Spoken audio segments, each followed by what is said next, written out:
Must women keep silence in the churches? There are two biblical passages that are a reason to the rise of such a question. The first one is in the book of Corinthians, that is 1 Corinthians chapter 14, verses 34 and verse 35. The other one is 1 Timothy chapter 2, verses 11 to verse 14. I will quickly read these two passages and then we'll go straight into the bones, not milk. 1 Corinthians chapter 14, verses 34 to verse 35. Listen to what Paul says. Let your women keep silence in the churches, for it is not permitted unto them to speak, but they are commanded to be under obedience, as also saith the law. And if they will learn anything, let them ask their husbands at home, for it is a shame for women to speak in the churches. These are words that are coming from Paul himself. Now, the other one, we find it in the book of 1 Timothy chapter 2, verses 11 to verse 14. Listen to what he says. Let the woman learn in silence with all subjection. But I suffer not a woman to teach, nor to usurp authority over the man, but to be in silence. For Adam was first formed, then Eve. And Adam was not deceived, but the woman being deceived was in the transgression. I repeat the question. Must women keep silence in the churches? Now you find that this question is not easy, because when you go around Christendom, you find that there are three groups, three stances to this question. There is one group of the conservatives. These ones are anti-women speaking in the churches. They actually believe that the verse is very clear. Women must not say anything in the churches. They believe that women must just come to the churches, and when they come, they just listen to men as they do everything. They preach, they teach, and women must just go home. When they have a question, they need to go and ask their husbands at home. This is a group of conservatives. There is another group on the far left, the group of liberals. The liberals believe that women must also hold the same position, and they must also do what men can also do in the churches. So they advocate for women teaching, preaching, and holding some positions of interest in the churches. There is another group which is in the middle, which is called the group of the neutrals. These ones actually don't have a standing, because maybe they don't understand which one is the correct stance. And because of that, today we are going to look at these two passages microscopically.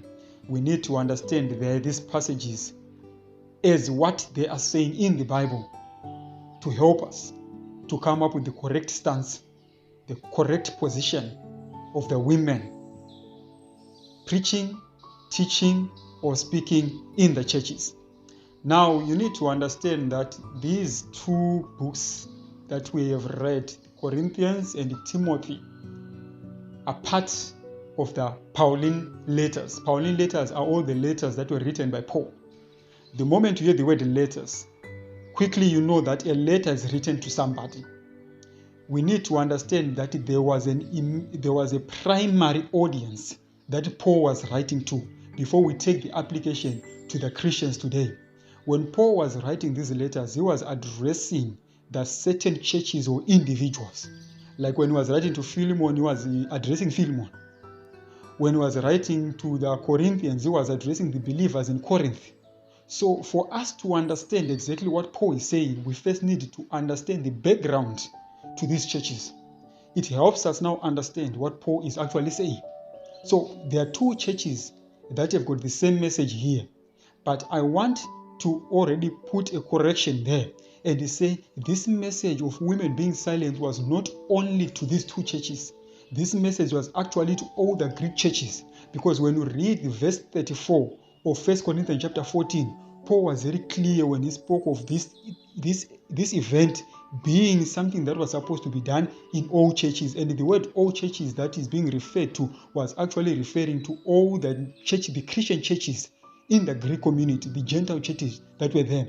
So it was a practice that was common in the Greek churches.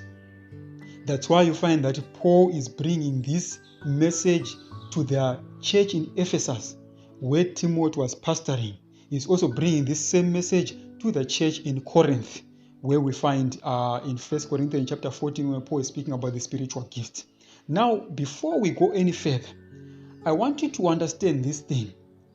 Women, it's not like from the past, women did not speak, did not teach, did not do anything. Women actually did something that was special. They could speak in the congregation, because in the Bible, we also have some passages where we find women who were also very active, who also held some important roles in the church of Israel. If you go to the book of Judges chapter 4 verse 4, we find a woman like Deborah, a woman who was a judge, a prophetess, very powerful, one who could command even kings. She could speak in the congregations. If you go to 2 Kings chapter 22 verse 14, we find also another prophetess called Huldah, who also spoke. She was prominent.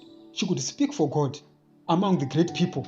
When you go to the New Testament, there is a woman who was called Anna. Luke chapter 2 verses 36 and verse 37, we find Anna, who was also prophesying in the temple. We're talking about the church, which is the temple, but there was a woman who was also prophesying in the temple. She taught. She actually preached. This is Anna. If you go to Acts chapter 21 verse 9, you find that Philip had 4 daughters who prophesied.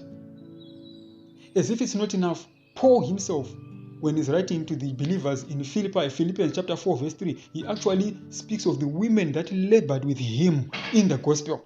So, from these passages, you can see that women also spoke. They taught. They also had a role that they played in the churches. But what is it now that is happening that is prompting Paul to ban women from speaking in the churches in that day? It is because this thing of women speaking, when you look closely at the Greek and the Jewish customs in Paul's days, they prohibited women from speaking in the public. It was not only a church thing, but general, even in the social circles. Women were prohibited from speaking in the public. I will tell you part of the reasons why they were prohibited, but women could not speak in the public.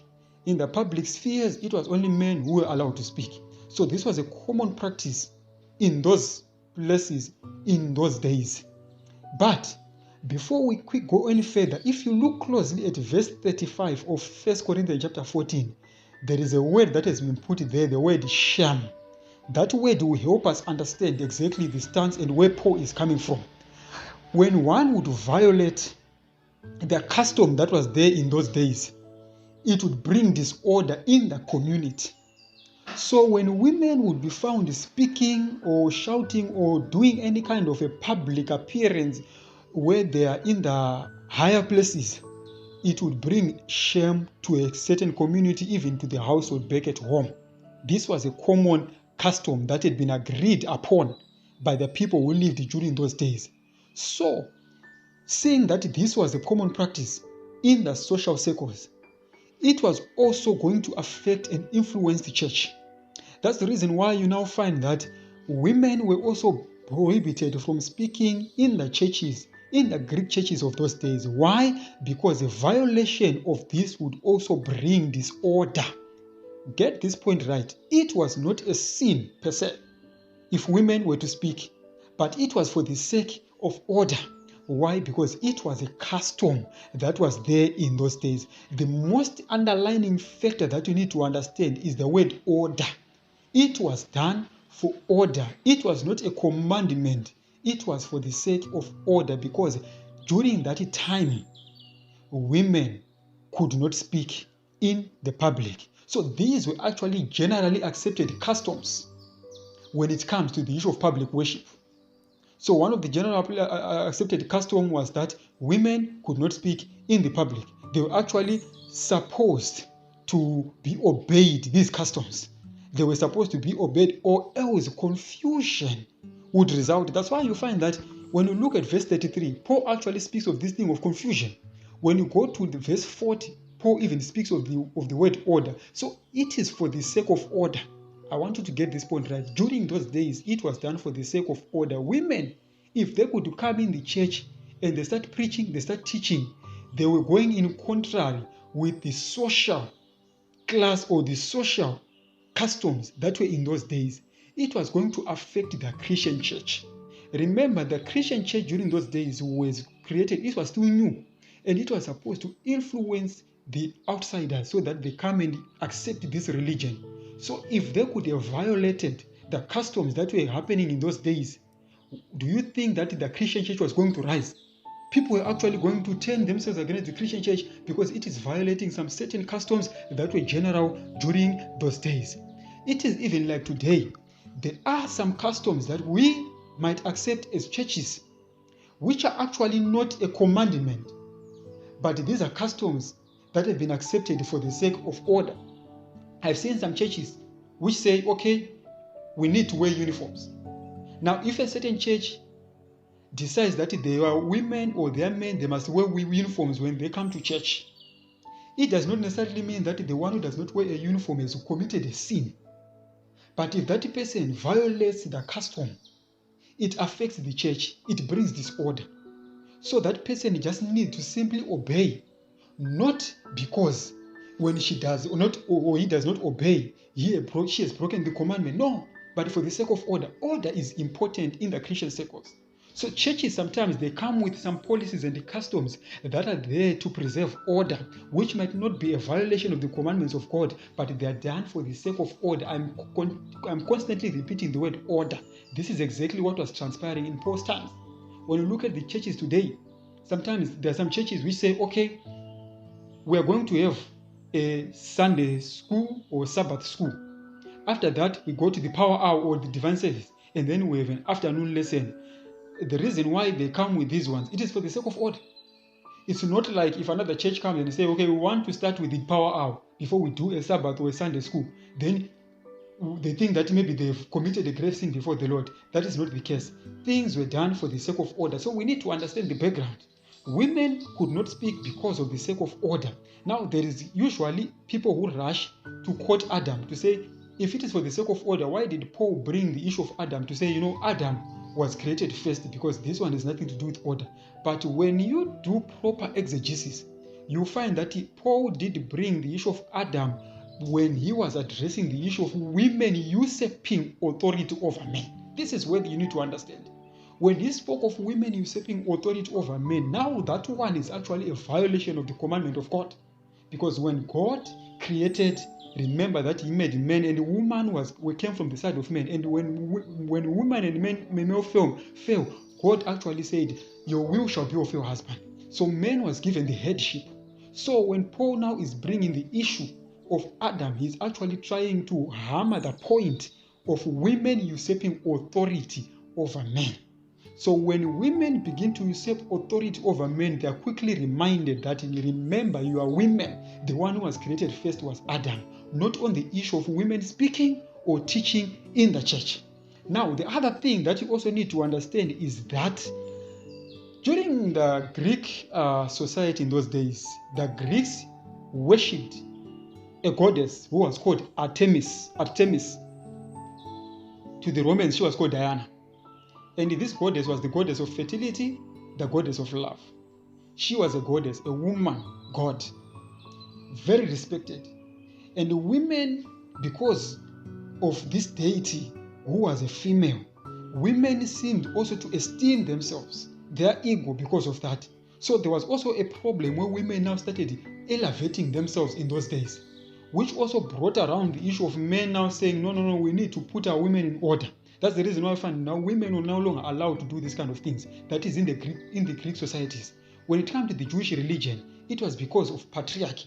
Patriarchy, we always see from the beginning of the Bible that it was men, and the women seems like they were insignificant. Some people, they would say women were marginalized.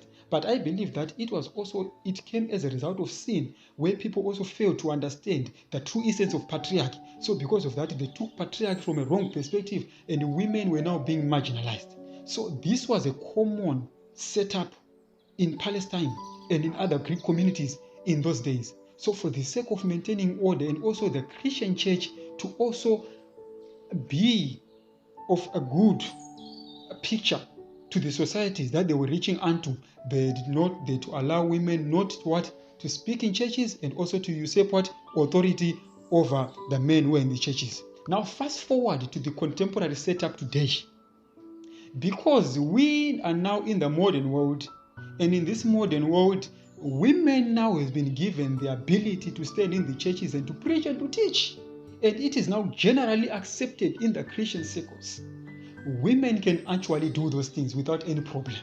Now the challenge comes when we now want to use these biblical verses and take them out of context to stop women from preaching and teaching in our churches today. That becomes very wrong, because contextually there was a reason why women were forbidden from teaching and preaching in those churches in those days.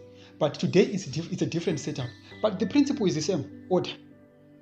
Actually, because we now allow women to preach, to teach, remember we are speaking of spiritual gifts. 1 Corinthians chapter 14 is speaking of spiritual gifts. People have different gifts. There are some women who are powerful preachers.